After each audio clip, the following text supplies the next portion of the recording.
What's up, everyone? Welcome into the DFS Huddle. I'm Kyle Provides, the DFS Bachelor. He's Eric Toft at eToft21 Sports.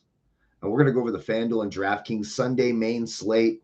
Going to go over the quarterbacks, running backs, go over all the positions, see some spots that we like.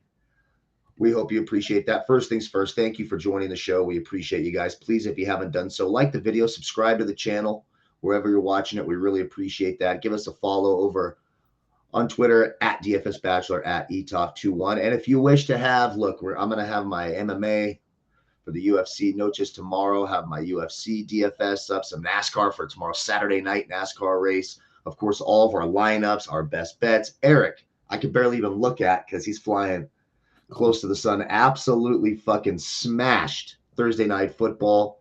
What a 32-1 PrizePicks. All that's in the Patreon, $15 a month. Saw more people signing up today after what they saw yesterday. We've had a WNBA second place already. We've had some crazy stuff just in our first week over on the Patreon. So click that link in the video description below. Before we jump into the quarterbacks, I just want to get your opinion on this real quick, Eric. Thursday night football, I'm watching, and the only thing I can think is, what the fuck is Jerry Jones thinking? He should be barred from Dallas. I mean, Micah Parsons, without touching the football, won that game. I mean, he wrecked and destroyed what is one of the more exciting offenses in the league. Jerry Jones is a fucking moron. That's what I took away from yesterday. Yeah, I mean, Cosme's not there. They had another injury, I believe, and Parsons was just wrecking havoc in the backfield. The main thing that stood out to me is the Packers were without two guards, and the Commanders weren't able to get any push at the offensive line. Yeah, I'll tell you what, Jordan Love looks poised. That team looks like properly coached. They're doing everything right. They're running the ball well. They've got 5-6 receivers they can go to.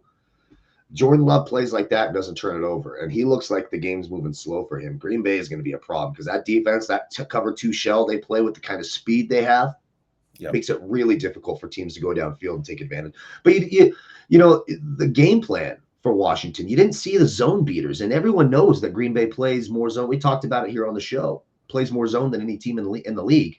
They weren't running zone beaters. I didn't quite understand the philosophy for Washington last night. Hurts didn't have a target until midway through the third quarter. Then he went off, and then he shot went off. I mean, that just flabbergasted me. I really didn't understand what they were doing. Running back wise, Eckler's out now, his Achilles, but I think that the kid gives him a little bit more juice. I think that's good, and it's going to be interesting to see. Both of us have been on Rodriguez, what that's going to look like. But if the offensive line can't protect, and Daniels is just locking on Scary Terry and not distributing the ball, and like you said, hitting the holes in the zone, I don't know. It's going to be a long season in Washington if this continues. Yeah.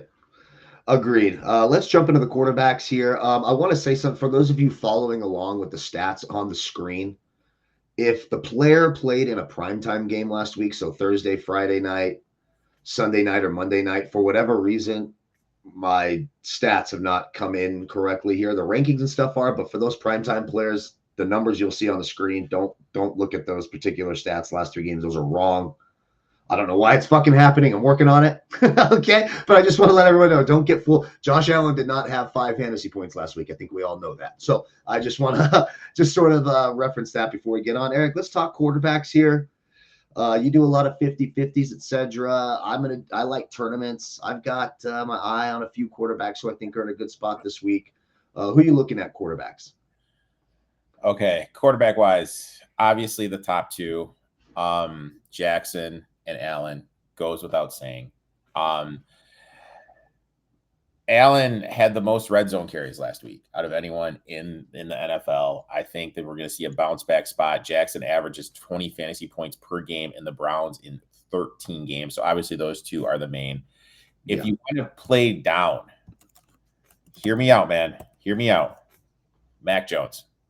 I think he's it was only $4,000 on DraftKings. I think if you play down, that's going to open up a ton of salary for you guys to kind of venture out. Some guys had suspect games last week, and their prices are a little bit down.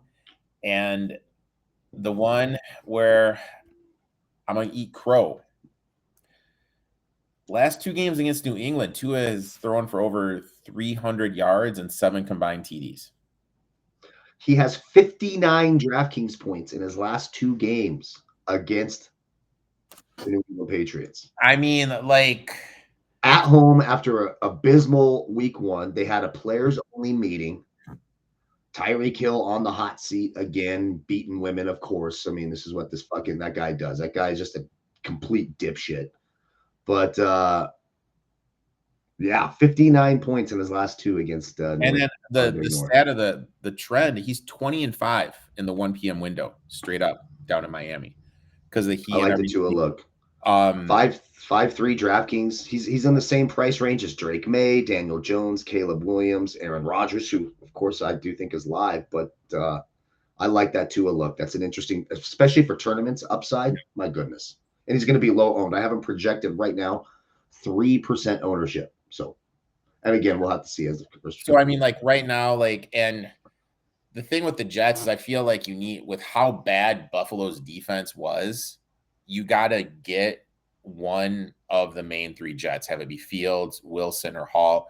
One of those 3 has to be in your lineup. I'm going to go with someone different at a different position, but if you're not going to go with Hall or Wilson, Bills were 32nd against the pass, 31st against the run per DVOA. This defense is bleeding coverage. Their DBs are awful. Mm-hmm. One of those Jets, one of those 3 Jets, because I like. You got to stack them. You got to stack Fields with Wilson. If you're playing Wilson, you stack it with Fields. Yep. The rushing Justin Fields is a fantastic play this week. I do worry he's going to be really popular, just because. And again, there's 12 games, so these things get spread out. But 12 carries. We saw the passing upside with his college teammate, and you mentioned Buffalo's secondary, brutal. Yep. Anybody else you like at quarterback this week? No, I think for me, it's just kind of those guys. Like Mahomes is going to have to throw the ball. Mahomes is someone who's going to there. Chiefs defense, Jones look old. You're able to throw on them. They're able to get beat by Ladd McConkey and Johnston. Now you're going against Devontae Smith and A.J. Brown. So, you could go with Patrick Mahomes. I think they're going to have to throw the ball a little bit more than run the ball in that game, too. So that's another one. But, those are the 5 that I have it dwindled down to. Jalen Hurts, I have a little exposure to. We saw what Justin Herbert did to Kansas City's defense last week. On the road here, we saw A.J. Brown was not really a factor last week, and that's been a part of the game plan all week. So I do think they'll look to throw it, to push the ball to A.J. Brown a little more. Then you still consider the rushing upside of Jalen Hurts.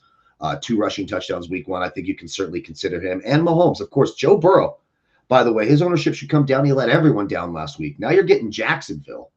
This could be a high-scoring game. I think Burrow absolutely back on the map. On the flip side of that, I think Trevor Lawrence is back on the map here. This could be a high-scoring game. Again, Bengals didn't deliver week 1, but we got a leaky Bengals defense. We know that. It's not a great defense out in Jacksonville.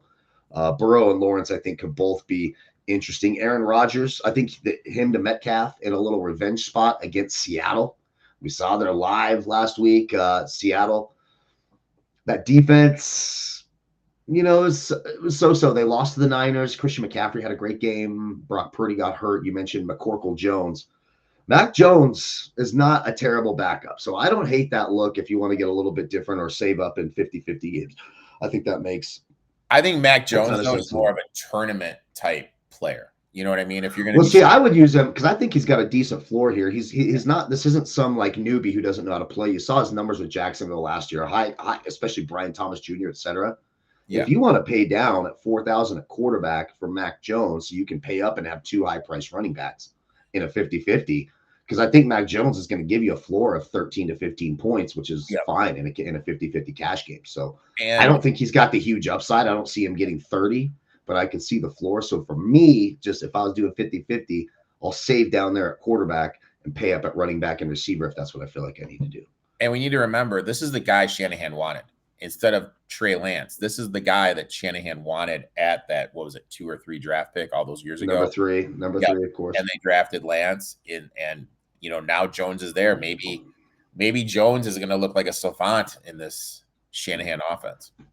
Well, we'll see what happens there after we overpaid Brock Purdy. Let's go to running backs. And the thing that stands out for me at running backs is, again, there's not a ton of great value, in my opinion, in terms of like salary savers. McCaffrey has got to, I mean, he's going to be popular. I have him projected at 49% ownership this week. I mean, with Jawan Jennings hurt. I mean, last week, 22 carries, 10 targets, going against the Saints. They're heavy favorites. It's the most obvious spot. If you're going to pivot off of him, like, okay, everyone's going to have McCaffrey. Who in this price range could I pivot to that's going to be way lower owned? Jahmyr Gibbs against the Bears for me. Look, still was targeted 10 times in week 1. I love how involved he was in the passing game. Only carried it 9 times, but they were playing from behind that entire game against that Packers defense.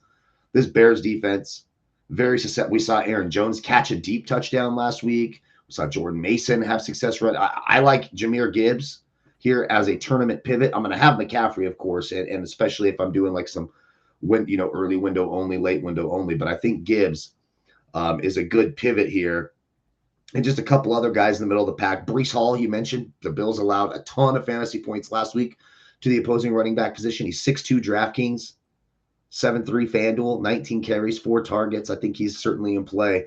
But it gets really hard for me. The one value guy I have down here, couple of guys. Dylan Sampson for Cleveland. Now, Quinshon Judkins looks like he's going to play, or is getting close to playing for Cleveland. But in the passing game, this guy, 8 targets in the passing game. He's their sort of little check down guy. I was encouraged by how much he was involved in the passing game. And one other guy, I got to consider him. Pittsburgh gave up a ton of fantasy points, the second most in week 1 to running backs. I'm down on Kenneth Walker. I'm up on Zach Charbonnet. 5-1 DraftKings, 5-6 FanDuel. Out carried him last. Just looks better. Kenneth Walker is going to get one more chance this week, but Zach Charbonnet to me is taking this job. If you're looking for a salary saver at running back, there's not a lot of great options. DJ Giddens got 12 carries when they were blowing out Miami last week, but really it's slim pickings. That's low as I'm going, me personally. Zach Charbonnet and Dylan Sampson. What do you think running backs this week? I mean, running backs, my first note is this going to be the cheapest we're going to get Jahmyr Gibbs this year?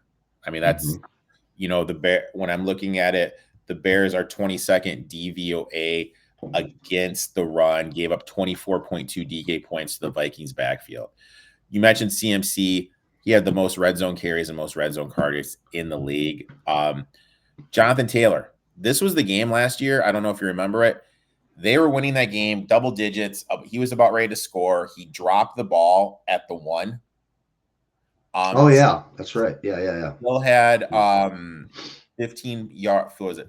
Still had 15.1 points, ran over 1,000 yards. Offensive line looks a lot better. And historically speaking, the Van Joseph's system struggles defending the run. I kind of like Jonathan Taylor a little bit. He's really intriguing to me against the Broncos. Breece Hall, you mentioned that. No Ed Oliver. Bills gave up 160 yards rushing to the Ravens. 32nd DVOA. Hall played 60% of the snaps. Jets had 39 rushing attempts, second most in the league. I think they're going to look to establish the run, kind of keep Josh Allen on the sideline. I know people are worried about his limited touches in the red zone. 2 of their red zone appearances came after long Breece Hall plays, and he subbed himself out. It wasn't, you know what I mean? It wasn't like a strategic. I like how Aaron Glenn is using him way more than the other. Like last year, the way they used him frustrated me.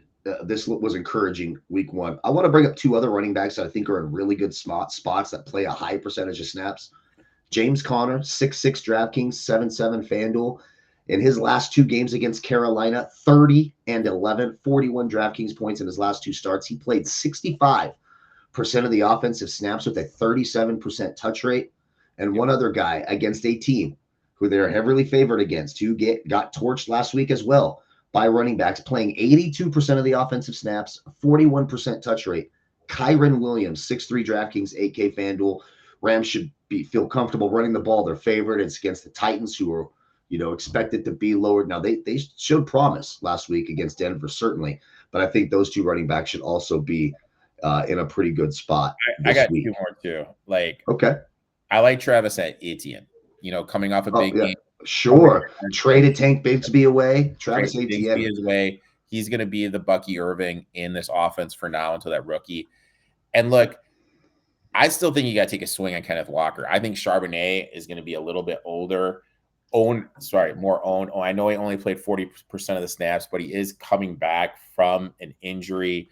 And 3 of his series were 3 and outs, so that kind of limited. The Charbonnet had a couple series that were a little bit longer that ended in a punt.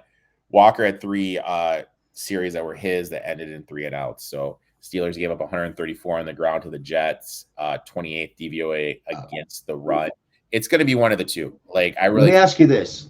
I had this question. My nephew asked me this today in his fantasy league. Javonte Williams or Kenneth Walker? I would go. Oh, dude, the Giants have a good defensive. I would go Kenneth Walker.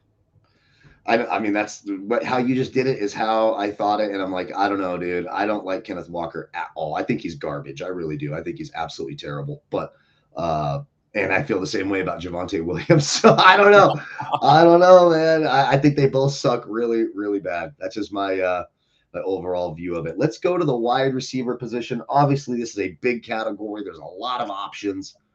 This is where a lot of your salary savers come into play. Who you like at wide receiver? Give me who you like. When you're done, I'll talk about who are some of the better matchups. Again, the entire wide receiver cornerback matchup chart is available on our Patreon. If you have any questions about it, for those of you in there, you let me know. I can show you what you need to know when it comes to that list. Who do you like at wide receiver this weekend? I have a couple of them. Obviously, Jamar Chase. Look, I know he only had 4 DK points last week. Jake struggling coverage. And with Hunter mainly playing offense, I think this is a great bounce back for Jamar Chase. AJ Brown. Chiefs are 31st DVOA against the pass. I rewatched that Cowboys and Eagles game. They didn't have a spy on Jalen Hurts. And I kind of think that effed with the Eagles offense more than we're kind of realizing. They have a first-time play caller back there. And I feel that the guy was like, they're not spying Hurts. Let's just kind of use Hurts a little bit more designed runs for him. We talked about Garrett Wilson, played 80%. Played 100% of the snaps against this, going up against the Steelers. Against the Steelers, going up against the Bills now, who struggled. Look, with them, it's going to be simple. Hall, Fields, and Wilson get all the touches. If you don't want to pay up for Chase, obviously go with T. Higgins. Juju Smith-Schuster against the Eagles in his career for the Chiefs, 5.5 targets, 4.5 receptions, but only 34.5 yards. He's kind of going to be a good play down option. Now, you mentioned the Hill situation. I feel if Hill could be, if something happens with him and this domestic case going on, I kind of like Jalen Waddle. I think Waddle's done great anytime Hill has been out. I think that's a good option. Now, if a wide receiver led their team in targets and red zone targets, would you be interested in him? Yeah, I think I know who you're talking about. Keyshawn Butte? Nope, Travis Hunter. Oh, yeah. I don't hate Travis Hunter. I think it's going to be a bounce back for Brian Thomas Jr. personally, but they did say he's going to play more offense, or he's going to play more defense as well. They said this week for Travis Hunter. That makes me like him a little less. I like Pearsall. We saw what Mac Jones did with Brian Thomas Jr. I think he's going to lead on Pearsall. You mentioned Butte. Butte per PFF has the best matchup on the board. And I know Ridley had some drops. He's 4,900 on DraftKings. He's the number one. Cam Ward is a first read quarterback, doesn't like to move the ball around. And I don't think people are realizing this coverage drop. Granted, the Rams defense is better than most in the league, but you're going from the top tier, probably a top 4 or 5 defense, down to the Rams. This is going to be good for Ridley and Cam Ward. I really like Calvin Ridley, especially at his price point. I think that makes a ton of sense. For me, if you just look over the matchups, you talk about the best matchup for Keyshawn Butte. He's going to be going up against Storm Duck. Storm Duck was targeted on 42% of the Colts pass plays last weekend. Gave up over a full point per fantasy point route ran against. Keyshawn Butte is cheap. I think he makes a ton of sense. I'm going to get down to the value guys, but I just really want to highlight that. He's sitting there at 4,500 DraftKings, 5.5 FanDuel, 8 targets last week, 19 overall DraftKings points in that game. I think CeeDee Lamb is absolutely live. He's going to be heavily targeted, and I think it'll be tough sledding to run the ball in that contest. Malik Neighbors, going against that Dallas secondary, which, again, we saw Jerron Bland now was hurt. The secondary's beat up, 12 targets week 1. He's always going to be the guy out there in New York. Again, I do think it's a bounce back for Brian Thomas Jr. Had the rushing targets, but didn't have a lot of receiving, but he still had 7 targets in the game. They just didn't really connect. I think they cleaned that up a little bit. You mentioned A.J. Brown. Now, when you go a game where we have 1 target, 1 catch for 5 yards, we know how this goes. The diva receivers aside, they want to keep the receivers happy. So I think they give a healthy dose to A.J. Brown, forcefully try to feed him a touchdown in this one. Garrett Wilson might be the best play on the board. We mentioned the wide receiver cornerback matchups here, and it's a good one for Garrett Wilson. He's going to be seeing Christian Beneford, who we talk about Storm Duck, who's right below him at 40% target share, 1.39 fantasy points per route ran against. Christian Benford for the Buffalo Bills. That secondary is destroyed. Garrett Wilson is a great option there. Going down to some value. I think DK Metcalf, the narrative against Seahawks after the trade, Aaron Rodgers and Metcalf, I think they try to get going. I think he feeds them the rock a little bit this week. Getting down to some value, guys. Ricky Pearsall, again, look, I know it's going to be Mac Jones, but we saw Brian Thomas, 13, 14, 15 targets a game with Mac Jones as the quarterback last year. Pearsall, receiver number 1, no George Kittle, probably no Jawan Jennings. Healthy dose of Ricky Pearsall at 5'3" on DraftKings, 6'2" on FanDuel. Jerry Jeudy's at 5'3" against Baltimore. We saw that secondary get lit up, 8 targets in week 1. Michael Pittman's at 5K, 8 targets in week 1. That's a tougher matchup. Let's get to some of these guys under 5,000, if you allow me. Chris Olave against the 49ers, 13 targets week 1 from Spencer Rattler, under 5K. Sign me up for that kind of value. Going further down, Calvin Austin, the third, the other Pittsburgh receiver, especially if they're going to DK a lot. They're trying to shut down DK. Calvin Austin, 4,700. We saw the touchdown last week from Aaron Rodgers. We mentioned Kayshon Boutte, and there's another Saints receiver who received 9 targets week 1, Eric. He's 4,500 DraftKings, 5.5 FanDuel. Rashid Shaheed. Yep. Both receivers receiving near double-digit targets, both under 5K against a beat-up 49ers team. Let's call it what it is. Cedric Tillman, our boy, 8 targets last week, the touchdown. He remains cheap at 4,300 DraftKings and 5.4 on FanDuel. Just some honorable mention to some guys who received targets. So you're down here. Troy Franklin was targeted 6 times. Michael Wilson received 4 targets. Hunter Renfrow for Carolina, way down, received 6 targets. So those are some target monsters down there in the salary saving option at wide receiver. Go ahead, Eric. One more. I totally forgot. Hollywood Brown. There's no way Xavier Worthy is going to play. Hollywood Brown is going to be the number 1 option for the Chiefs. We saw what CeeDee Lamb did. Hollywood Brown is only 5,200 on DK at night, and he scored 19.9 DK points last week. So I absolutely love Hollywood Brown if you're looking to get a piece of the Chiefs and Eagles game.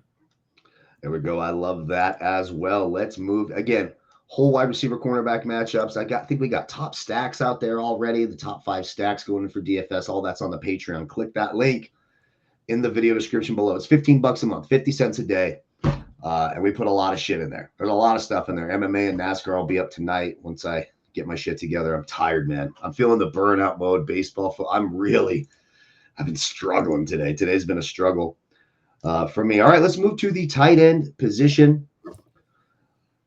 Trey McBride's the most expensive at the top. He's got a great matchup against Carolina. Overall, what do you think here at tight end?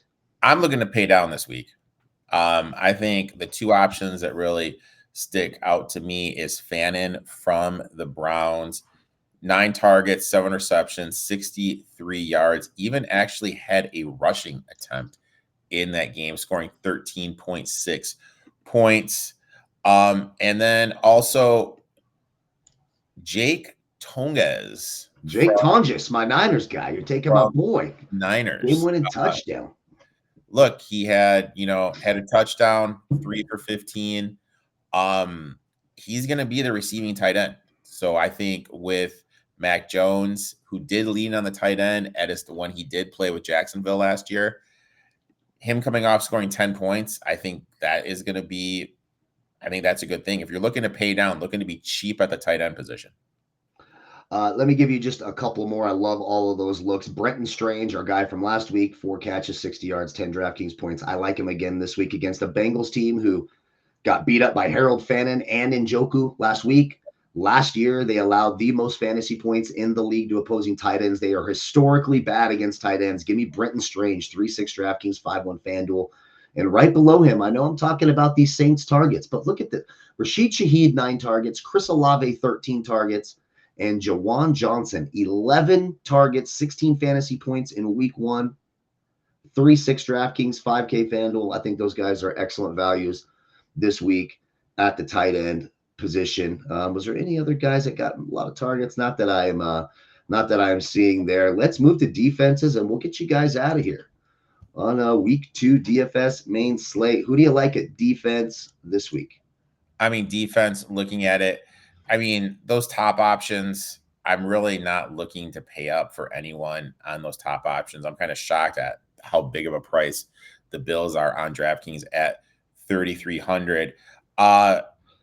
The one that kind of sticks out to me, I'm interested in the Colts, 2,600. Bo Nix did not look good against the Titans. Going on the road now, really interested with them there. Also like the Seahawks at 2,700. I like the way they're playing defense. I think the Steelers are going to come back to earth a little bit after the performance that they had. And when you look at Aaron Rodgers' throws, none of them were deep. There's a couple broken plays that went. There's the one that hit a receiver that hit Metcalf's hands when he was falling down. 9 for 9 on screen passes. And lastly, don't hate me for saying this, I like the Titans, man. You know, the Rams could be without both starting guards.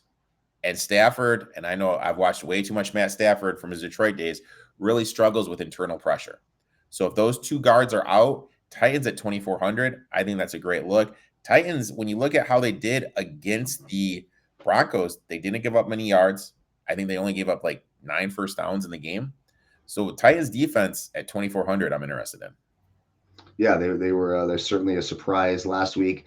I think Baltimore's defense probably a little embarrassed after what happened week 1. I like the matchup against Flacco and Cleveland. I expect him to bring some facing Joe Flacco and Harold Fannin and Jerry Jeudy's a whole lot different than dealing with the monster that is Josh Allen. So I think the Baltimore defense looks a lot better this week. We mentioned the 49ers Saints game. It is still Spencer Rattler and the Saints. I know we talked about all those targets, but there's certainly a pick 6 hiding somewhere in that body of Spencer Rattler. We all know that.